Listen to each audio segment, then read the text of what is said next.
Welcome back. I hope that your holidays are going okay. If they have started yet, maybe they don't start until next week. But we're getting closer to that time. The roads are busier. People are out there. People are thinking about Christmas. Now, I don't know about you, but when I was a Jehovah's Witness, it was kind of a negative time of the year for me. And I didn't believe in Christmas, and I followed what the Watchtower said. So now that I'm not a Jehovah's Witness, I'm looking a little bit further into things. I'm not taking everything they say at face value. And I'm wondering, why did they demonize Christmas? Why did they demonize the whole event? It's in the Bible, and it's really explained thoroughly in the Bible. Well, we're going to take a look at that. Why does JW.org demonize this event? Now, you might say, well, do they really demonize this event? Well, let's take a look. Let's go to their website. So here on their website, I plugged in Star and Maggie, however you want to say it. Up comes a book of Bible stories. So I'm going to take a look at that because that's how we taught our kids. And when we think of when we're raising our children, that's what I used, kind of as a basis. In fact, that was kind of the basis I learned through myself, because when I started studying, I knew nothing. So I started learning through the Bible stories. We're also going to take a look, there's a lot of stuff on this Magi or the Star. And they go to great lengths explaining Jesus Christ. Is he really just a little baby, or is he a reigning king? They really minimize the whole Christmas event. And they go so as far to demonize it. Now, if we go to their library, and in their library, this is under Bible stories. We're going to look at that one. But let's go a little deeper. If we go to their library and we go a little deeper, this is Bible teachings. This is a subheading. This is under who were the three wise men? Did they follow the Star of Bethlehem? So they go on to give a nice answer. They talk about it, just like any other article I would read. How many wise men were there? Well, the Bible didn't say that there were only three. In fact, they traveled in large caravans. And I have a documentary movie I'm going to play to you just in a few moments. And it really explains this from another angle. And I think it's refreshing to see a different angle on this. Now, JW.org says, were the wise men kings? And they go on and talk about it very lightly. Did God have the wise men follow the star? This is the interesting point. And they go through all their reasoning. They go through all the scriptures. And they try to get you as the reader to draw the conclusion that this was all a big scheme set up by the devil. That's what they're trying to get the reader to believe. They don't actually say it in this article. All they say is God would not have caused such a wicked thing to be done. Well, what was the wicked thing that happened? Well, Herod had all the children killed. And they're saying the star and the three wise men had something to do with that. They're leading the reader to believe that. Well, we're going to look at this from a different angle because that's not the truth. That's not what happened. And they just don't want to believe in astrology. That's another big thing. Because soon as they make this thing okay, it leads to other questions that JW.org does not want to answer. For instance, why would astrologers worship Jesus? Does that mean astrology is okay? You see, to the Jews, they didn't like it. But maybe to Jesus it was okay. These are questions that JW.org could not answer. They could not reconcile. So if you can't reconcile it, what do? You demonize it. That's what you do. That's what JW.org does. And I was in it, so I know. You guys know. So yeah, let's look at the Bible stories. This is what we taught our children. Let's look at that next. Okay, the Bible stories. Here it is. Men guided by a star. This is what you get. And it's a nice little story. The men go down to Jerusalem. Herod. They ask Herod, the astrologers. A star moves ahead of the men to Bethlehem, stops over the place where the child is. They talk about all this. Then at the very bottom here, I'm going to get that up on the screen here so you guys can see it. Here it is. And here's what we would put this to our children. We would say, who do you think made the new star to shine? We'd ask the children that. And then we'd say, remember the men first went to Jerusalem after seeing the star? Satan, the devil, wanted to kill God's son, and he knew that King Herod of Jerusalem would try to kill him. So Satan is the one who must have made the star shine. You see, it's a supposition, folks. We're teaching our children suppositions, theories. I didn't realize that because the Bible's really clear about this whole thing. This is from God. This star was actually an angel. But so Satan, they're saying, is the one who, what's the word? Must have made the star shine. They don't know. But they want it to say that. They want that assumption. They want to demonize this event. They don't like it. It didn't fit in with Rutherford's plan. Could you imagine all your members spending all that money on Christmas, going down and giving blankets to the homeless, perhaps? That's what they do here. Here you can help the homeless, buy the homeless a meal or something, and you donate to the soup kitchen. It's a big thing. Could you imagine them having to deal with all that money that their members are spending upon Christmas, buying Christmas gifts, so on and so forth? They would lose a lot of donations.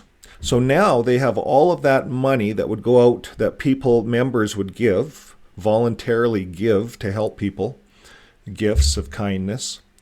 Even you walk through some of our PV Mart stores, some of our stores, farm stores, and they have big bins of wool socks. So you can get socks for $1. And then you buy socks for the homeless. So you buy a bunch of socks, and then you buy a bunch of socks for the homeless. It's only $1 or whatever. It's not much for all of these socks. And then you're donating to the homeless that way. Well, you see, if you're a Jehovah's Witness, it's like a Christmas gift. They might not do that. They might not do that because all of their donations will go to the Watchtower. So it's smart business to demonize Christmas. But here's how they did it, right to the children. So Satan is the one who must have made the star shine. Once you demonize the star, you've demonized Christmas. And that's what they've done. That's all I remember as a Jehovah's Witness my whole life, is Christmas was bad. Christmas was a negative thing. So folks, I know that I was misled. I'm going to present you some of the research that I've done. And that'll be the next little video we have here. As a Jehovah's Witness, I was taught the Magi and the star were demon-directed. The JWs pretty much demonize the whole Christmas story, including all birthday celebrations. I found some deeper knowledge on the Magi and thought you may enjoy this. They were actually part of the 12-tribe kingdom of Israel. 10 facts you didn't know about the Magi. Growing up, I assumed that the wise men who visited Bethlehem were simply 3 men who rode camels from an eastern land. Little did I know that these men were much more than 3 wandering wise men. When we realize who these men really were and what they represented, it helps make sense of other parts of the Christmas story. As I researched the history of the Magi, I found 10 facts which are fascinating. I understand that using the word fact might be a stretch for some of these, but the logical deductions based upon the evidence seem to point towards the validity of these statements. Fact 1. The Magi traveled from the Parthian Empire.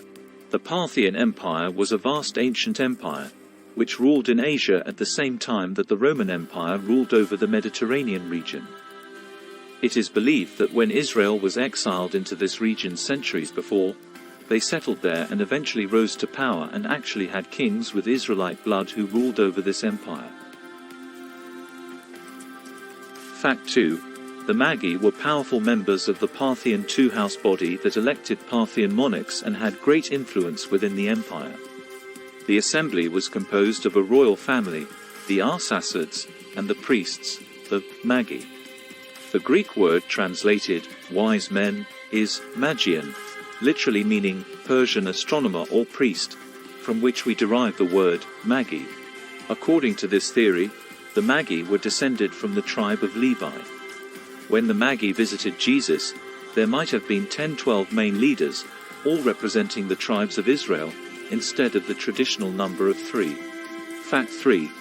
The Magi were looking for a new king for Parthia, and Jesus was a descendant of the throne. Since Matthew chapter 1 verse 3:17 tells us that Jesus Christ was a descendant of King David, Jesus was a distant relative of the Parthian ruling dynasty. At the time of the birth of Jesus, the recent Parthian emperor, Phraates IV, reigned 37-2 BC, had killed many male relatives, including his own father and almost 30 brothers. Male descendants at the time of Jesus' birth were in very short supply. The Magi who arrived in Jerusalem knew that Jesus was royal born, and it implies that they knew he was related to Parthia's kings. Fact 4. Herod, and all of Jerusalem, was disturbed because he wondered if the Magi came to besiege Jerusalem and start a Roman-Parthian war.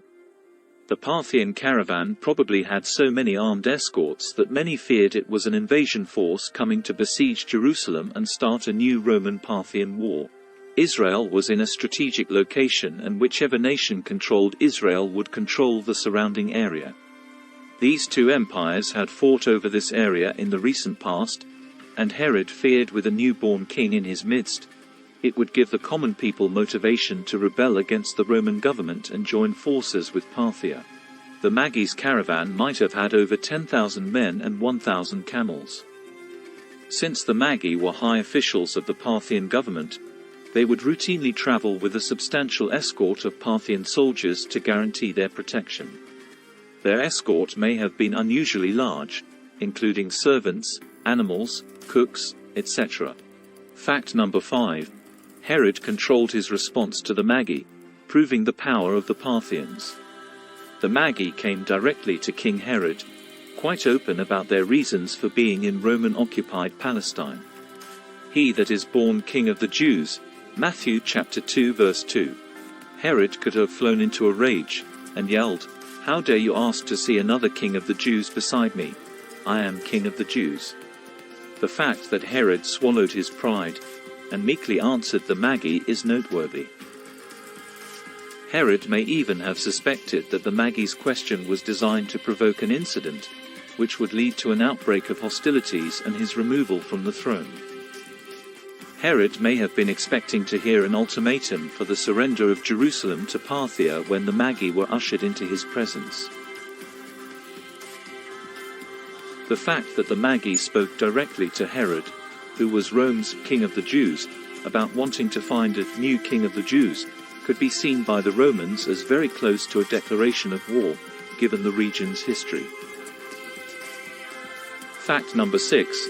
The Magi visited Jesus several months after his birth. Matthew chapter 2 verse 11 states that this visit of the Magi took place in a house when Jesus was old enough to be called a young child. Matthew chapter 2 verse 8 adds that Herod sent the Magi to Bethlehem, after conferring with the Jewish hierarchy about the prophesied location of the Messiah's birth. Fact number 7. The gifts from the Magi might have made Jesus' family wealthy. It takes financial resources to travel. When God warned Joseph to flee to Egypt quickly, he had the financial resources on hand to afford a rapidly arranged, indefinite stay in a foreign nation. Either Joseph was not a poor carpenter, or these funds came from the gifts of the Magi at Jesus' birth. Jesus' financial resources were confirmed by the fact that he and his large band of disciples traveled for years without any visible means of support. John chapter 12 verse 36, 13:29. Could it be that these initial gifts given to Jesus at his birth supported him throughout his entire ministry? Fact number 8. Herod vented his pent-up rage by murdering all boys under 2 in Bethlehem. After the Magi left, Herod became furious, Matthew chapter 2 verse 16, and vented his pent-up rage by murdering all male children in Bethlehem under age 2. Official reports surely had to be filed with Augustus Caesar in Rome about this highly unusual event. It appears that Herod was trying to squelch any kind of potential for a new king to arise in his land. Fact number 9. The star the Magi followed was most likely an angel. No comet or celestial phenomenon could pinpoint a single city. The Bible sometimes uses the word star to represent angels. Job chapter 38 verse 7, Revelation chapter 1 verse 20. Only an angel, a spirit being, could literally stand over the baby Jesus to designate one specific child to the Parthian nobles. The star seemed to only be visible to the Magi. If a unique celestial object had appeared in the sky, Herod and his astrologers would already have known the exact date and hour on which it had appeared. Also, the star appeared and disappeared. After leading the Magi to Judea, the star disappeared, forcing them to ask Herod for directions. After the Magi left Herod, the star again appeared to them, and led them directly to Bethlehem, Luke chapter 2 verse 9, and finally stood over one specific child. Matthew chapter 2 verse 10 states the Magi rejoiced that the star had again appeared to show them where to go. It should not seem odd for us to believe that this star was an angel, because God used an angel during several events surrounding the birth of Jesus, i.e. Zechariah, Mary, Joseph, shepherds.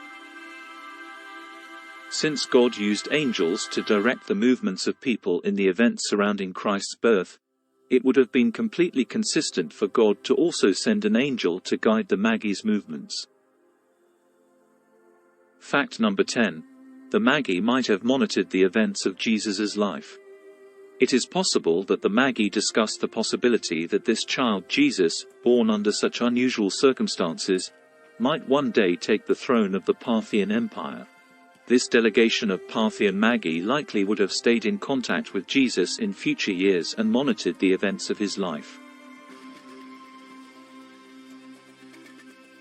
Maybe you were like me and believed that the Magi were three kings who visited Jesus when he was a little baby lying in a manger.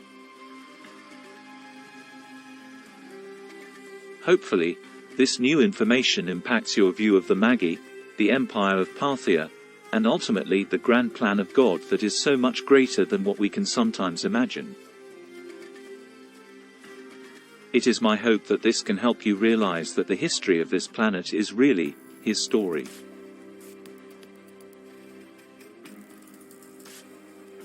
Written by Pastor Jeremy Helmut. Produced by Fixing My Faith. So that gives us a completely different view of the Magi, the star, the whole Christmas event.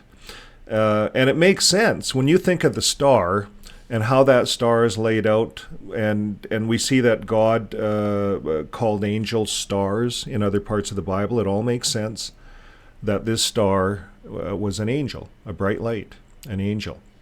And angels were bright lights.